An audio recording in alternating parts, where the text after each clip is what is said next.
আসসালামু আলাইকুম দর্শক, আজকে অক্টোবর মাসের 22 তারিখ। আমাদের 7 জাতের যে দেশি আলু আছে সেই আলুটা আজকে রোপণ করছি আমরা। এর আগে জমি প্রস্তুতি, সার প্রয়োগ, জৈব সার, trichoderma, gypsum, urea, TSP, potash সব দিয়েছি।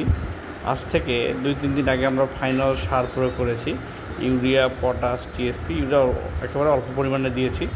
এরপরে আমরা আবার যখন গাছ বের হবে তখন দেবো। আজকে ফাইনালি আমাদের এই 60 শতক জমিতে 7 জাতের আলু গাড়ছি অক্টোবরের 22 তারিখে। গতবার আমরা লাগিয়েছিলাম অক্টোবরের 20 তারিখে, অক্টোবরের 18 তারিখে। এবার 2-4 দিন লেট করে দিলাম। তো দর্শক, এইখানে আমাদের 60 শতক জমিতে প্রায় আপনার 8 বস্তা 9 বস্তা বীজ আমরা দিচ্ছি। আমাদের বীজ ছোট বড় আছে, তাই একটু আপনার বেশি বীজ লাগলো, এক সাইজের ছোট বীজ নাই। তো দর্শক, ধাপে ধাপে এই আলুর পরিচর্যা আমি আপনাদের সাথে শেয়ার করব। আজকে আলু রোপণ হলো।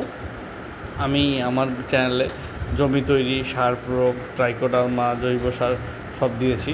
ইনশাল্লাহ আমি শেয়ার করব আপনাদের, এবং আমার যে বাগানের ভিডিও সেগুলো আপনাদের সাথে শেয়ার করবো। দর্শক, দেখা হবে। আসসালামু আলাইকুম।